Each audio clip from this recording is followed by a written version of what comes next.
சூரியன் தான் போடு. இப்ப விஜய் வந்திருக்காரு, விஜய்க்கு ஓட்டு போடுவீங்களா? அதேதான் எங்க வீட்டுல இருக்கிறவங்க பூரா அதேதான் சொல்றாங்க. விஜய்க்கு ஓட்டு போடுவீங்களா?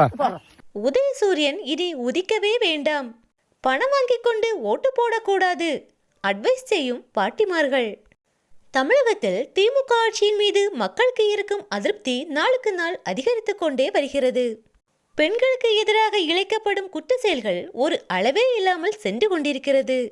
கோவையில் கல்லூரி மாணவி, சென்னையில் கல்லூரி மாணவி என தொடர் பாலியல் கொடுமைகள், பீகாரை சேர்ந்த ஒரு குடும்பத்தையே கொன்று குப்பை கிடங்கில் வீசிய அவலம் என திமுக ஆட்சியில் தொடர் குற்ற சம்பவங்கள் நிகழ்ந்தேறிக்கொண்டே இருக்கிறது. குற்றங்கள் செய்யும் கயவர்கள் எந்த பயமுமின்றி துணிந்து குற்ற செயல்களில் ஈடுபட்டு வருகின்றனர். குற்றவாளிகளுக்கு கடுமையான தண்டனைகள் கிடைத்தால்தான் இதுபோன்ற குற்றங்கள் குறையும். பாமர மக்களுக்கு இந்த ஆட்சியின் மீதும் அதிகாரிகள் மீதும் நம்பிக்கையற்ற சூழல்தான் நிலவி வருகிறது. கஞ்சா உள்ளிட்ட போதைப் பொருட்களால் இளைஞர்களின் வாழ்க்கை சீரழிந்து கிடக்கிறது. வயதான பாட்டிமார்களுக்கு கூட தற்போது நடந்து வரும் ஆட்சியின் மீது நம்பிக்கையற்ற சூழல் நிலவியுள்ளது. சூரிய உதயக்கவே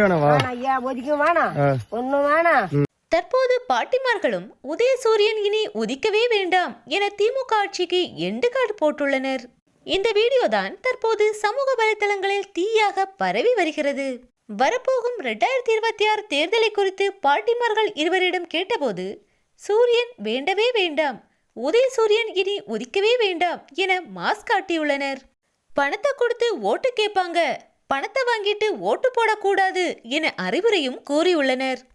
இப்போ விஜய் வந்திருக்காரு, அவருக்கு ஓட்டு போடுவீங்களா என்று கேட்டதற்கு வீட்டில் இருக்கிறவங்க பூரா இதே தான் சொல்றாங்க. நாங்க விஜய்க்கு ஓட்டு போடுவோம், எங்க குடும்பத்துல 7 ஓட்டு இருக்கு, 7 ஓட்டுமே விஜய்க்கு தான் போடணும்னு என் பேரன் சொல்லி இருக்கான், எங்க ஓட்டு விஜய்க்கு தான் என கூறி விஜய்க்கு ஆதரவு தெரிவித்துள்ளனர் பாட்டிமார்கள்.